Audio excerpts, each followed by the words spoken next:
think he and I, so we both started to kind of experiment, should we say. I think we both started to kind of think, actually, you're gay, I'm gay. We never used that word, but it was kind of, that's what we were doing. He said everything, oh, it's a phase, you'll grow out of it, you've had girlfriends before, what will people think, what if you get AIDS, all of the, and then the family friend said, you need to know that when he was ill that time and he was sick, he'd taken an overdose because of the bullying. And it was the fourth man who was he was quite aggressive, actually, and he was the one where I'm like, this is not right. And to cut a long story short, I said, stop, I don't like this is uncomfortable, it's just practically not very nice.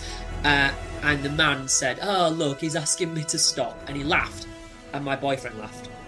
And when they were both laughing, they're both laughing at me, and I'm saying stop, and this feels uncomfortable, and you're laughing while I'm saying stop. And I thought, you don't really love me at all, dear.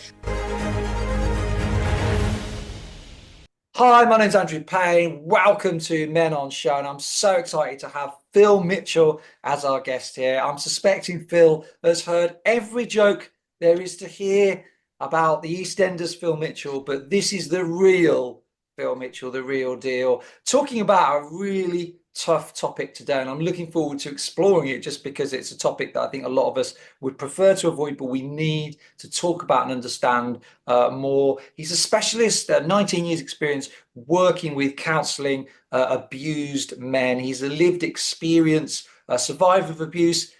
He's an excellent speaker, campaigner, author of the book. I'm just going to read it so I get the book absolutely right in case anyone's interested. The Sexual Abuse of Boys and Men, Creating an Approach for Neglected Victims. So that's Phil's book. Do look out for that. Get a copy of that. But Phil, welcome to the show. It's a pleasure to have you here. Thank you for inviting me. So just to sort of start, and I always ask guests to start in this way, I have such a variety of male guests on this podcast.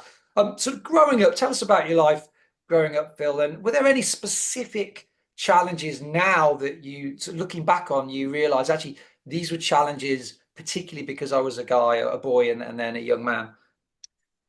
Well, I was sort of brought up on what I would describe as a very rough council estate in South Leeds, in a small family where we didn't really express explicit love or care. I think we showed it in other ways, but it was never verbalized and or anything like that. And that was quite interesting. But I think for me, the toughest time was that about sort of 12, I started to realize I was gay. And realize not knowing the word gay or what it meant or really anything like that. That was a biggest challenge, and kind of what followed on from that was violence, lots of verbal abuse, lots of isolation. Sort of being away from peers, losing friends, poor mental health, suicide attempts. Which were horrific. And I look back on that life now and it feels like ages ago. And it's quite interesting because even though that was quite a difficult time for me and I went through lots of horrific experiences linked to that, I think society, government, MPs, the media, whatever, I think society at large kind of is very accepting, certainly in the West, accepting of men who are gay, but very, very much not accepting of men generally. Yeah, that's very interesting observation. Yeah, that from my own experience as a white heterosexual male, that's something that I definitely pick up on. I know my dad was a Baptist minister. I grew up in a big church, and if a young person said they were gay, that would have been like a major thing, a major sort of scandal. Whereas today in church life, it's just be fairly normal, depending on which church you go to. But as you rightly say, there is an empathy gap, I would say, for men, to coin the title of a book on that topic. You describe, so just before I took going to the next question. So you mentioned the suicide attempt. You mentioned there was a start of violence from the age of 12. Is that when it kicked in, or was that kind of more later in your teens? Later in my teens. So I think 12 was when maybe 11 or 12, at the start of high school, I started to realize that I was gay. But you question it. You don't have, certainly I didn't have this really strong identity, if you like. It was all confusion and things like that. It's cut a very, very long, complicated story short. I told a few of my friends it spread round the school. The violence started. The rumours started. And it went from there. And that was when I was about, I think, 15, perhaps 14, 15. And so I ended up, at that age, you can't imagine the future. You're very much in the now, aren't you, as a young Yeah. person? You can't imagine the future. The idea that one day I'd be sitting here talking about this as if it happened years ago and I've kind of dealt with it would just not even enter my head. It was like, this is now, life's going to be horrible. I'm never going to deal with this. It's absolutely horrific. And so, it kind of, and I ended up having all of my lessons for the last 6 to 8 months of school, something like that, in a sort of room on my own, where some of the kids that weren't bullying me would come to the room and they would give me sort of work and there'd be instructions on what to do. And that was the Wow. school's way of dealing with it, because everyone, I was away from them and they were away from me, and it was awful. It was really isolating, but it Yeah. meant there was no verbal name calling, there was no violence, and it was the, I suppose, best of the number of options available. And that must have been massive. You told people you didn't know how you felt. You felt confused. You sort of told people that you thought you could trust. That must have felt like a massive betrayal of trust, like a huge letdown for Yes, you. absolutely. I mean, I look back now and I kind of think I was maybe a bit stupid, a bit naive, thinking, why am I trusting these young people the same age as me? Young people are known for having big mouths and talking and not necessarily keeping a confidence. But at the same time, you don't think like that. You think they're my friends, and that's fine. But I think that the complexity was that there was a boy who shall remain nameless, and he was in the same year as me at school, and he would come round to my house after school. And I think he and I, so we both started to kind of experiment, should we say. I think we both started to kind of think, actually, you're gay, I'm gay. We never used that word, but it was kind of, that's what we were doing. And did that impact your relationship with your parents, your mum as was it? Did you have a mum and a dad at home with you, Yeah, or yeah. So they had no idea. All of this was going on at school, and they had no idea. I was a typical teenager, come home, eat, go into my room, and it was getting worse. So the time that the first overdose I took, obviously didn't work. I ended up vomiting everywhere. I naively thought I'm going to go to sleep and not wake up, but that didn't happen. I ended up vomiting and vomiting and vomiting, and then in the morning my room is covered in all this sick. I have to tell my mother I think I might be ill. She starts shouting and screaming because the room's covered in sick. She takes me to the doctors, walking to the bus, getting on the bus, getting in with a washing up ball over me, and as I'm sick into that. Quite embarrassing, as you can wow. imagine. The doctor just said, "Oh, he's probably got a tummy bug, keep him off school for a few days." There was no blood tests or anything, and that was that. Then there was a second suicide attempt where I thought I was buying drugs off someone. It was a time where there was all this stuff with Leah Betts, who I think had died of ecstasy, and I thought if you take ecstasy or any sort of drugs, you'll die. Long story short, a boy had given me what I thought was ecstasy. I'd given him my Sega Mega Drive in exchange, thinking if my mum knows I've given my Sega Mega Drive away, she'll hit the roof. But it doesn't matter because I'm going to be dead. And so it didn't work. I look back now and I think they were probably paracetamol. He ripped me off. I had to tell mum. She hit the roof that I'd given my Sega Mega Drive away. And I realised that actually what's happening. So again, up to this point, she still doesn't know about the bullying, about being gay, or all the violence at school, or anything. About a year or so later, the bullying is continuing, the violence continues, and it was a family friend who knew about all my problems. It was a really good support, and she said, "I think it's getting worse. We need to tell your parents." We did. Dad, in his very Yorkshireman way, I will say, kind of gave me a bit of a pat on the back and said, "It's all right. I work with lots of them down at the hospital." And as I kind of giggle at that, I remember at the time thinking, "Oh my God, that's not what I want to hear. That's a horrible thing to say. Oh my God, lots of them." But I now look back thinking that was just my dad's fumbled way of saying, "I love you and I don't care and it's fine." And you didn't say the most perfect thing in the world, but my God, you didn't say the worst thing. Mum hit the roof. She went into the kitchen. She was in the kitchen where the family friend was trying to calm her down. She was shouting, she was screaming, she was smashing plates into the sink. She got a knife and she was stabbing the side of the washing machine. No idea why. And then through these discussions, and she said everything. Oh, it's a phase. You'll grow out of it. You've had girlfriends before. What will people think? What if you get AIDS? All of and then the family friend said, "You need to know that he when he was ill that time and he was sick, he'd taken an overdose because of the bullying.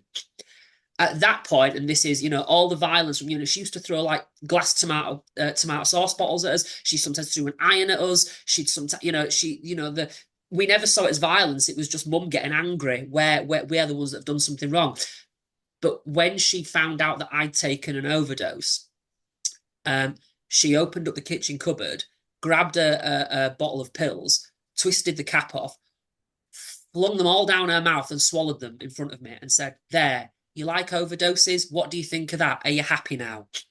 And I just felt absolutely terrible. She was taken to the hospital, her stomach was pumped, and that was it. And it was never spoken of again. And I just felt like a terrible, terrible son. But as I look back now, I know exactly what that was. That was her taking the victimhood spotlight off me and back on her, because God forbid anybody in that house was more of a victim than her. And so what happened is I ended up being a victim of her desperate need to be a victim. Yeah. And the manipulation and the mind. And since then, I've worked with numerous men and boys who have been in similar positions where that has happened. And so it's quite an interesting dynamic, shall we say.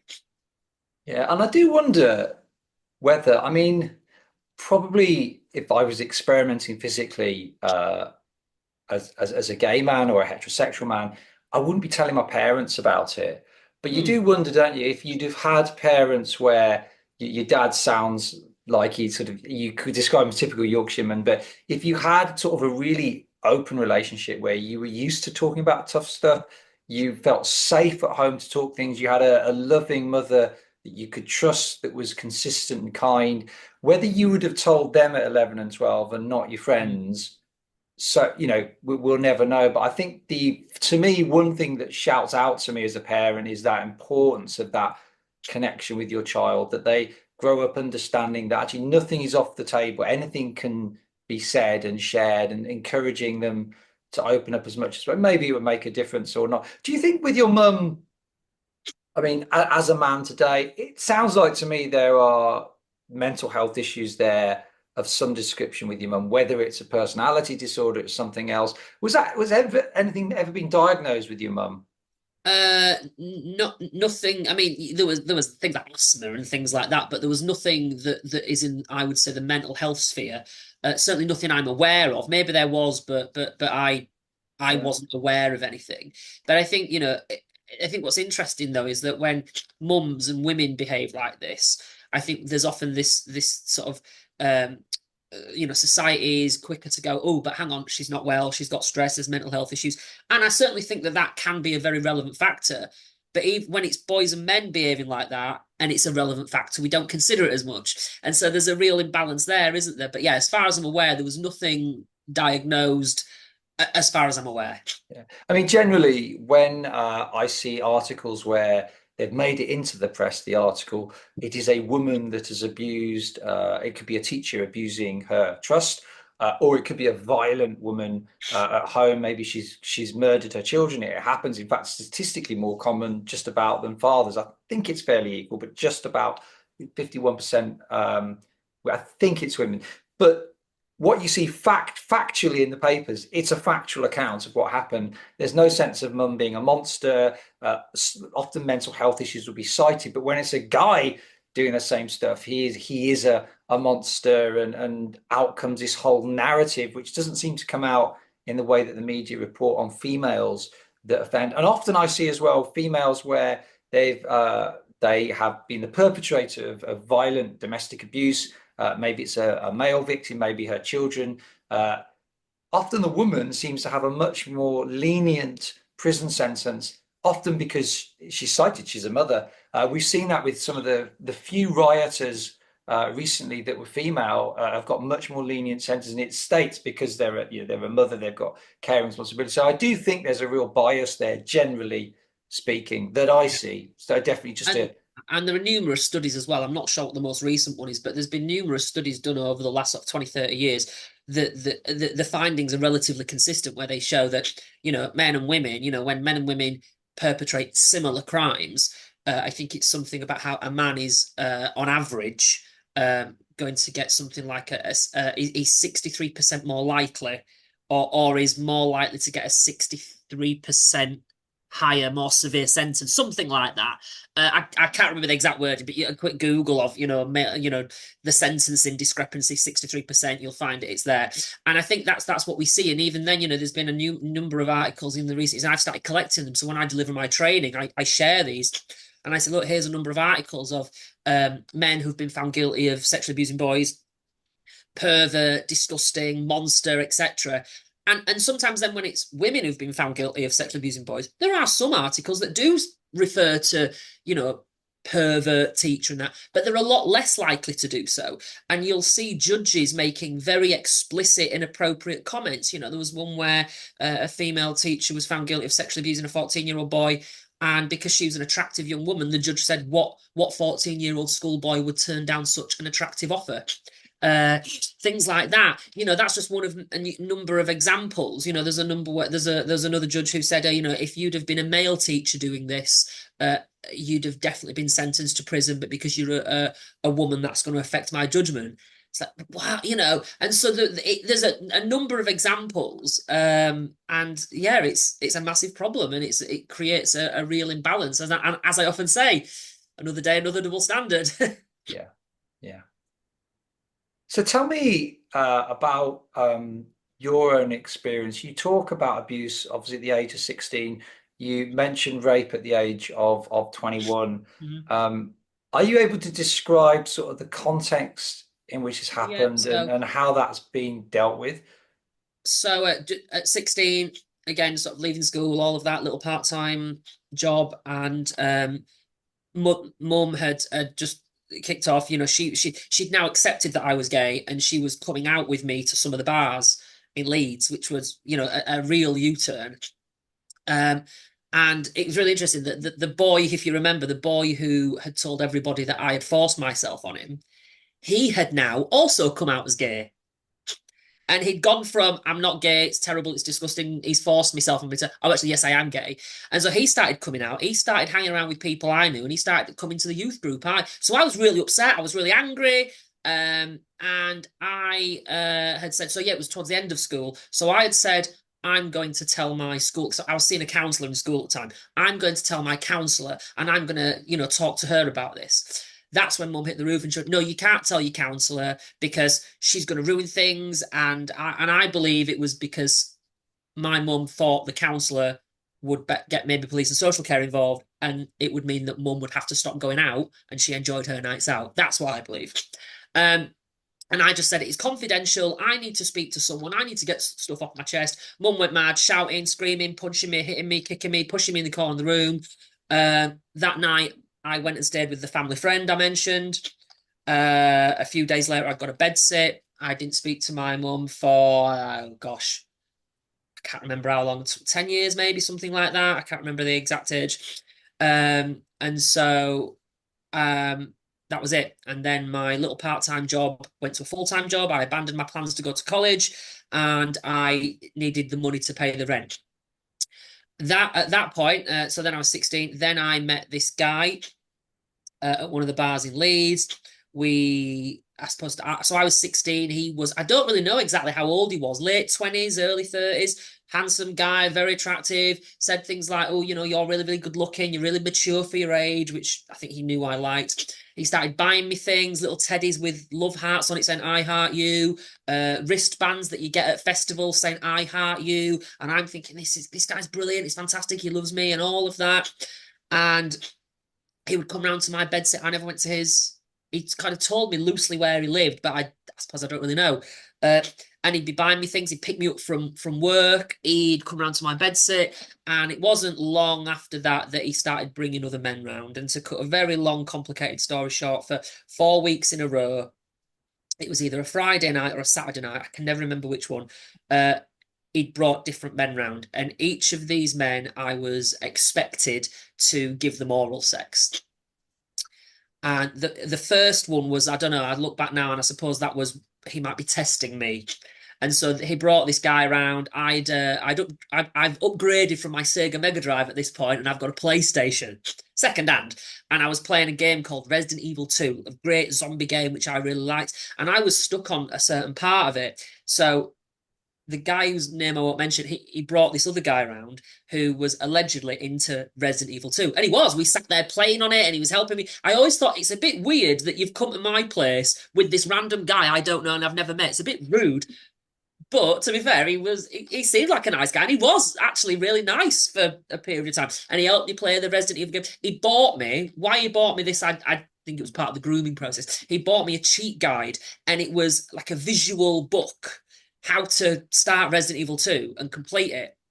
And he bought it. Looked brand new, and these were about 15, 20 quid, which was And I was like, oh my god, this is great, fantastic. And all. Long story short, he said, oh, we'll say thank you to him, gave him a kiss on the cheek. It all felt a bit weird and awkward. And basically he said, no, no, no, say thank you properly. Go on, suck him off. I was kind of outraged. I was really embarrassed. I did all the nervous laughter. And he basically, this was the first time I saw him, the first time I saw him angry. He wasn't violent, unless, well, I suppose he grabbed me and kind of yanked me behind I had a sort of separating bit in my bedsit. So we went behind that.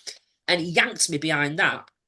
Was that violent? I mean, it wasn't horrific violence, but that was the one and only time he was any sort of violent. So he yanked me there and he looked at me, he was in my face, he was really angry. I mean, you're embarrassing me. What are you doing? I've brought this guy around. He plays that stupid game that you play. He's bought you a book to help you do it. He's helped you do it and all of that sort of why won't you do this? You're embarrassing me. And I was just laughing, nervous, giggly, smiled, and what you doing? And I said, and I suppose it did sound a bit naive. No, no, no, you don't do that. I'm in love with you, not him. And he laughed and he laughed. And it was this really sort of patronizing laugh. And that was the first time I felt angry with him. And he basically says, oh, you're so childish. You've got a lot of growing up to do. Now, I think he'd done that because he wanted to get me angry. He knew that I liked the idea of people telling me I was more mature for my age. He said that when we first met. Now, weirdly, he's saying I've got a lot of growing up to do. So I'm like, what? And he said, and I'll never get it. He goes, you don't get it. He goes, just because you're going to suck him off doesn't mean you love him.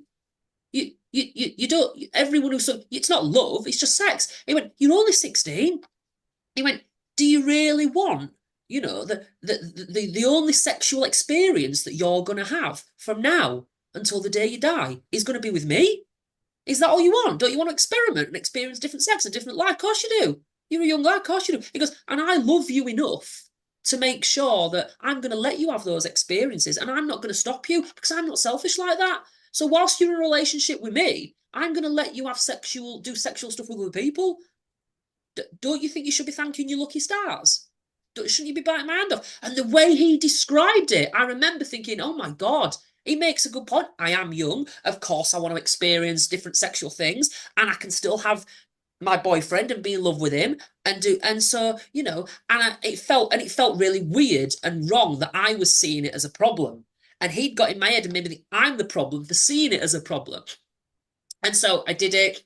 It was weird. It was uncomfortable. And I think that's the one word I often use. It was weird. And I said to him, it felt weird. He went, yeah, it will do. It's going to feel weird. He went, but that's what happens when you're young and you experiment with different people and different sorts of things. It does feel weird, but that's all right. Just because it's weird doesn't mean it's wrong. I was like, oh, all right, then okay.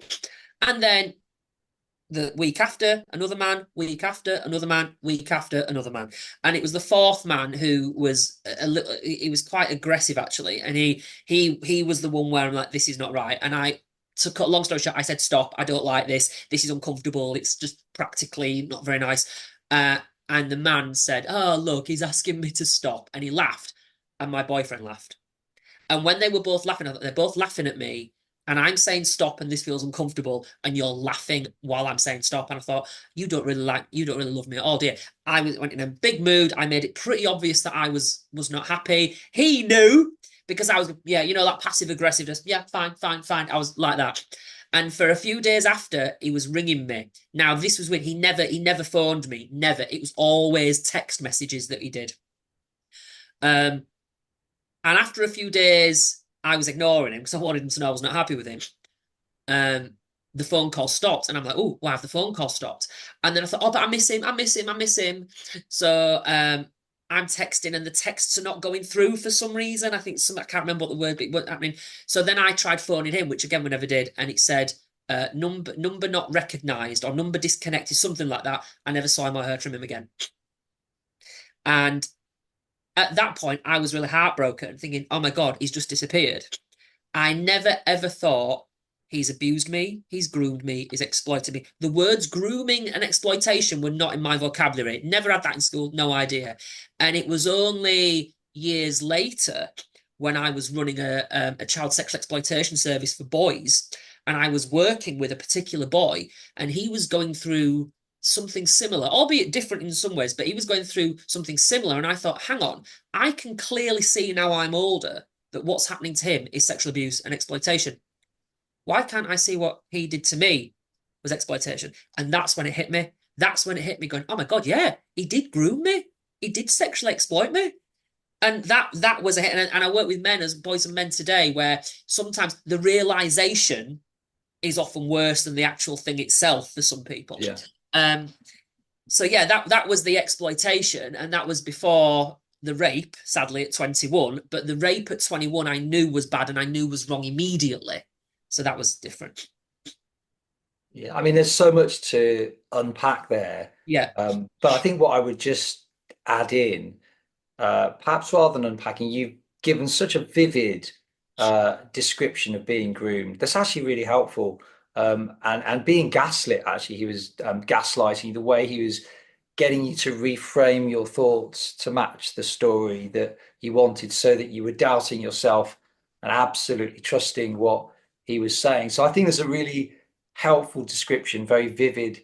Through these things, you described the rape. Did you at any point seek police attention, or was the realization that it was wrong so much later that it was kind of pointless? The police attention for the rape or the exploitation? Well, the exploitation was definitely not, wasn't it? But with the rape, did you seek police? Yes, I did immediately after. Right. Um, And and how was that process oh, in the with the police? awful. I wish I'd not done it. So I kind of I ended. So ultimately, I was on the edge of Leeds city centre, and we, to save taxi fares, we would sometimes walk into Leeds city centre. It might take, I don't know, 45 minutes, but you. And the street where I lived, there was a police station on the road next to it. So I went in there and screamed. The guy afterwards, he'd thrown me in this bush afterwards. So I had a few sort of shrubbery, a bit of dirt. And there were two presumably off-duty police officers, because there were two guys dressed in plain clothes. And I went, I've just been raped. I've just been raped. I don't, what do I do? I don't know. And they went, calm down, go home, sober up, calm down, and then see if you've been raped in the morning. Right, okay. So I was in shock at their response. I went home. At this point, all my friends are going, "You've disappeared. Where are you? What's happening?" I explained what had happened. My friends, within half an hour in taxis, appeared en masse, and hugs and all of that. One of my friends had phoned the police and had a go at them and said, "What the hell is this? This is not right." Different, I think, yeah, different. But I don't know. Yeah, they were different police officers. They came in. I explained what had happened. And the thing that one of them said, went, so hang on, afterwards, when he'd finished, or when it stopped, or you were interrupted, you heard the noise on both sides of the bridge. You're saying that you walked off with him willingly? And I went, yeah. And he went, well, that's not going to look very good in court, is it? And at that point, I lost it. I didn't start shouting and screaming. I went, do you know what? Get out. I felt a little bit cocky, I have to say, at this point, because I was yeah, it was just before my 21st birthday. I was 20, that was it. So but I was living in my own house. So I had my own house. I bought my own house.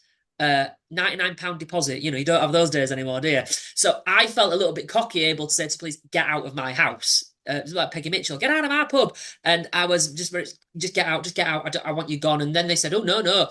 If we've had a report and we have to act. And I went, are you kidding? I've just been into that police station over there and you've told me to go home and sober up. I went, go away, get out. And so they went, well, if you want us to go, they gave me this pad, and it was like a duplicate pad where you've got a pink copy, a yellow copy, and all of that. And I can't remember exactly what it was, but I had to sign it to basically say I don't want them to take any further action. I can't really, and so I just did it, and they went, and that was it. And I just thought, my God, I don't know if I'm ever going to risk speaking to the police again, because I don't know if it's worth it. But then as I say that, I'm thinking, well, hang on, as a man, I think it'd be great if we did tell the police more, because it would feed into statistics and data, which is what we need. So it's, where do you go? So on a big level, yeah, but on an individual level, I can see why you wouldn't do it. And then what followed was um, me going to the gym more, drinking more, becoming quite aggressive, me wanting to show the world and myself that I am a tough guy. And I often find this with male victims today, where there's various responses, but two common responses, and I write about this in my book, is how you believe your masculinity has been damaged. But the problem is, what version or perception of masculinity do you have in the first place? And so if we think my masculinity has been damaged, so by asking for help, by saying I'm weak and vulnerable, well, that's going to damage it even further. So I'll say nothing and I'll go inward and I'll do nothing, self-harm, suicide, say nothing. The other flip side of the coin would be, well, I think my masculinity has been damaged, so I'm going to fix it. And how am I going to fix it? By showing the most extreme, perhaps unhealthy version of masculinity I can. Violence, going to the gym. I moved away shortly afterwards, and I was going out drinking most weekends. I'm very embarrassed to say this, but the blunt reality is, after I'd had a bit to drink, I would walk around Coventry, where I was living at the time, and there was a sort of subway tunnels underneath the city centre, and I would walk around there after I've had a drink, looking to get into fights with people. Which, look at me, can you imagine me in a fight? It'd be ridiculous. I would be pulverized, easily. I'm not a fighter. And guys would laugh at me. Sometimes they'd push me. I was quite lucky that I never suffered anything too severe. But for me, I think there's something inside going, I'm going to show the world that I am tough. The thing is, it's okay for male victims to go, I am going to show the world I am tough, and I'm going to show everyone I'm taking control. But there's different and healthier ways of doing that. And now I realise that. So I think this is one of the things about my book, where you can use masculinity to help you overcome the abuse, but it's got to be a healthy, realistic version of it or perception of it. So you are incredibly impactful campaigner. I know before I press record, I follow a lot of your stuff on Twitter. It's now called X. I still call it Twitter. It's very balanced. You definitely make a lot of enemies by just a quite balanced approach, actually, to issues, inequalities that you see, and of course, there are people that troll you. Tell me about your work first as a counsellor. What are you doing, and what are men saying to you that are coming to you? What common themes are you seeing? So I suppose if you include the years I was a trainee and I was doing volunteer counselling, it'll be 20 years next month, 20 years in September that Oh, we've been doing this. So awesome. I'm trying to, as I said earlier, work a little less now, take more time off. Um, sometimes I hear some pretty horrific stuff, and I'm a human as well, and so I want to look after myself. So I like to go to a little coffee shop and read a book, and it's reading book on men's issues and counselling. So I think I maybe need to balance up a bit of humorous fiction, which I've just bought. But I have friends around, and we have games night in, and we have a laugh, and we have fun, and I go out and I have a drink and make a fool of myself on karaoke, and so I like to think I've got something where I can switch off. But yeah, so what I often hear, and I work with girls and women as well, but it generally is more boys and men. I think it's really interesting. So with boys and men who were victims of various forms of abuse, historic, recent, both, different types of abuse, which I really didn't think I'd end up working with, false allegations. Boys and men who are victims of sexual and physical abuse, but also victims of false allegations simultaneously. So this narrative that we need to address them both separately. Well, how can you if you've got someone who's experienced all of it? Paternity fraud, forced fatherhood, issues predominantly affecting boys and men that we don't often talk about. But there's some really interesting themes that come up. So often what I hear from boys and men is that, well, I'm not, it's the word victim. Don't always use the word victim with boys and men. You don't need to. If you use it and they're okay with it, fine. But it's like, oh God, I'm a victim. Oh, that's cringe. Oh, okay. And it might, well, actually, rather than about you being a victim, it's that label. It's like, what someone did to you was bad, wrong, illegal, abusive.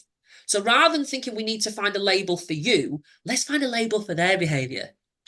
And actually, how did you overcome it? How did you get through it? How is it affecting you now? But sometimes there will be boys and men that will very casually say something to me. I went, oh, so you're telling me that you've been a victim of domestic abuse? No, I'm not saying that. I mean, you've just said that he or she kind of, got angry with you doing that, and then they turn around and they threw something at you and they slapped you across the face. Well, yeah, because they were angry at me. Right? Are you saying that because you think anger motivated their physical reaction to you, that it's not domestic abuse?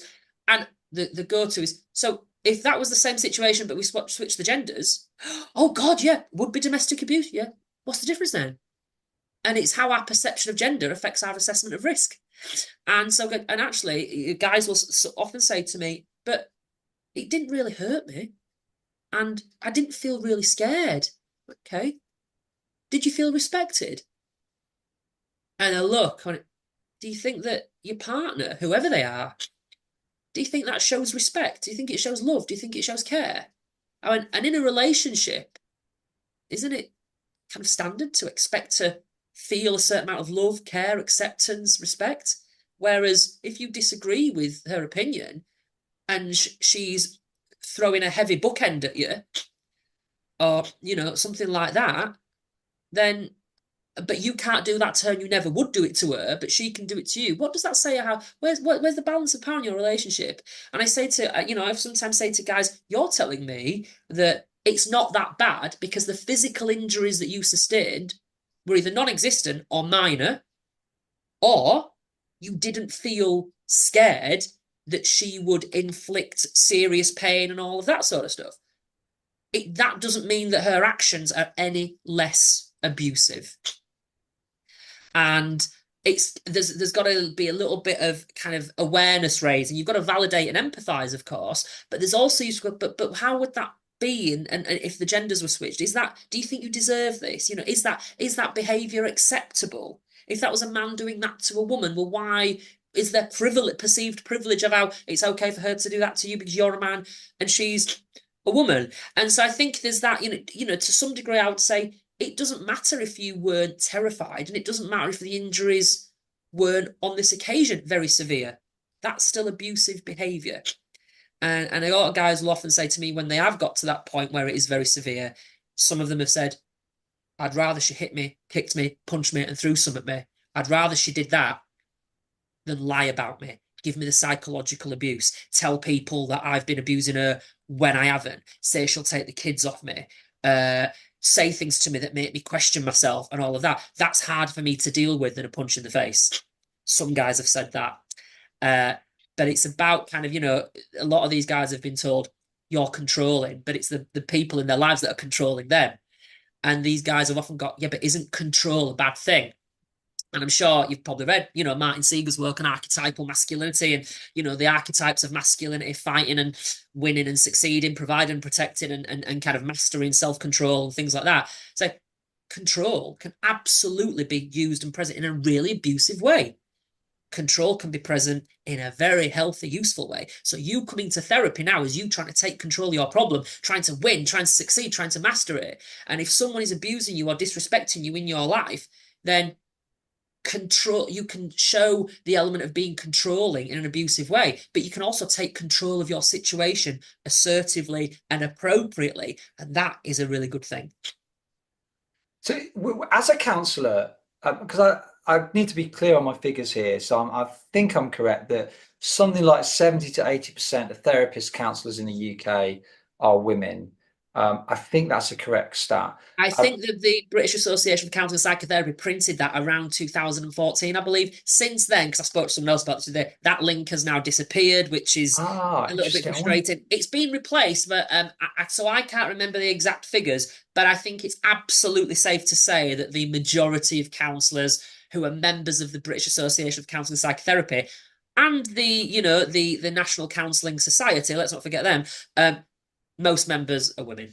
Are women. So for me, if I'm struggling with something, if I was today, I would be okay with a woman or a guy. It wouldn't really affect me particularly.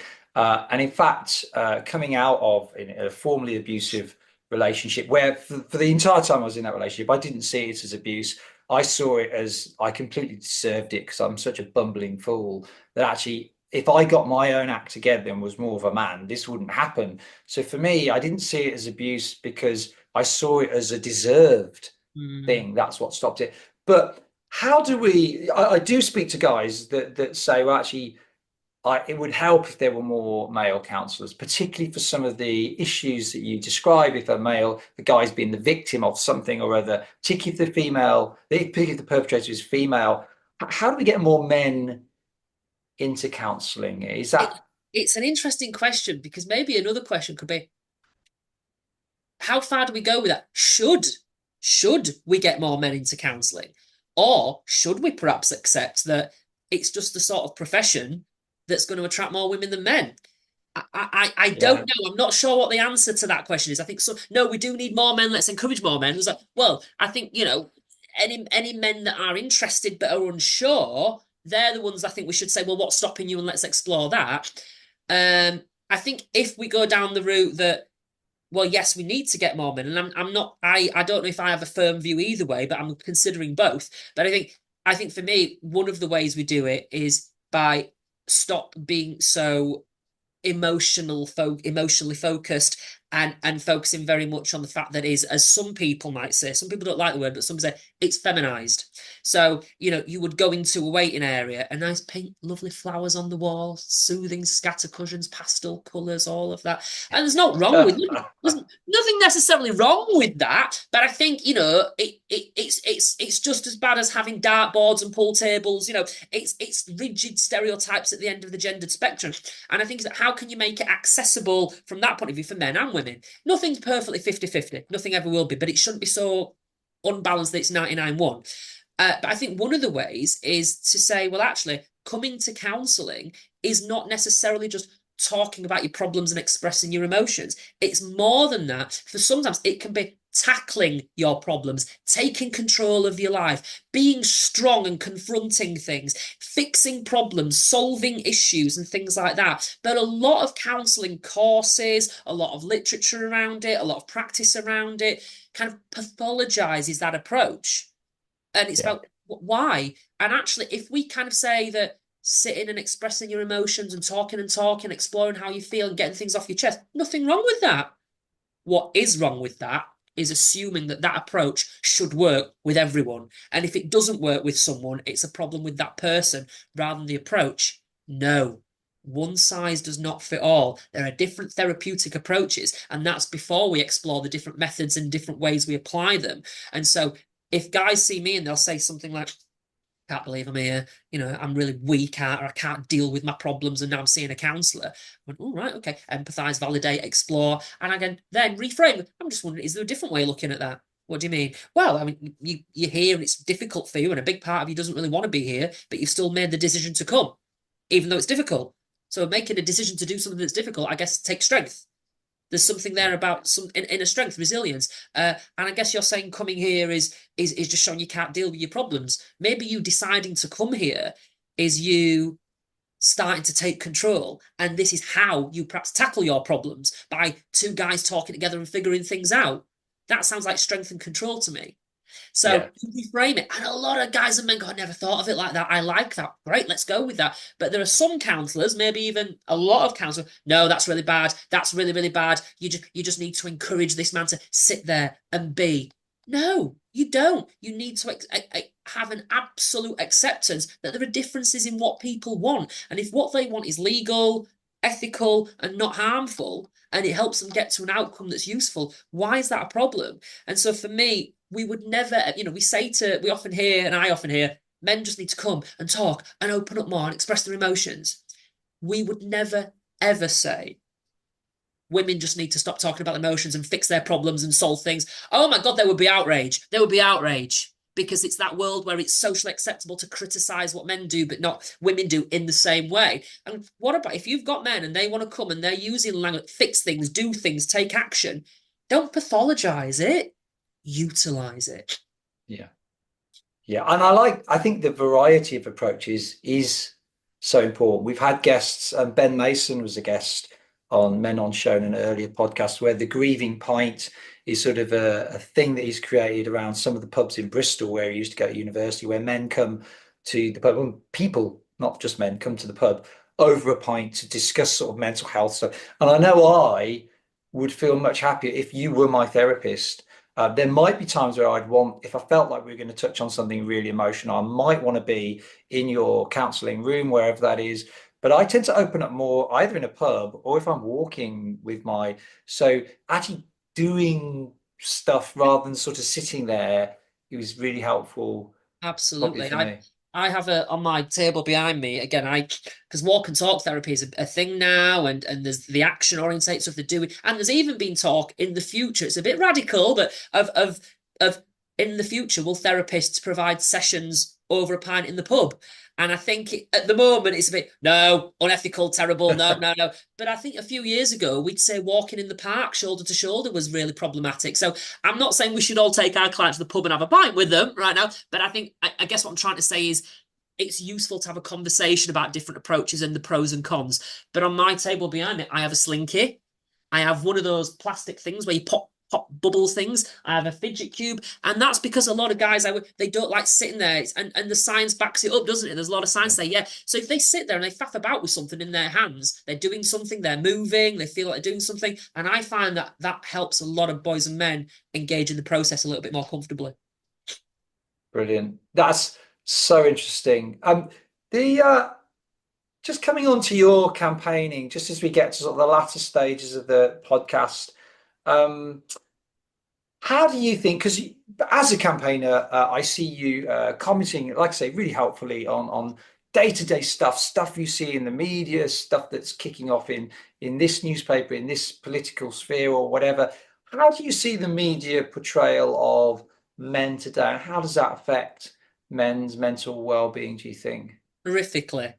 Um, First of all, I feel quite, flattered that you call me a campaigner. I'd say I'm just a bloke online who's moaning about things. I think there's a lot to moan about, but I think that there's people who do a much better job than I do campaigning. I guess it's how you define campaigning, but I see what you mean about going online and raising awareness of things and all that. But in answer to your question, the whole um, what I think it's horrific. It's absolutely horrific. It's getting worse and worse and worse. All we have to see is what we saw last week about treating misogyny as if it's terrorism. And I think for me, the narrative that went with it, the comments from certain people, and other sort of commentary from social media, it was, as expected, leading towards, well, yeah, men are the problem, men are the problem, men are the problem. It's because men are the problem, men are the problem.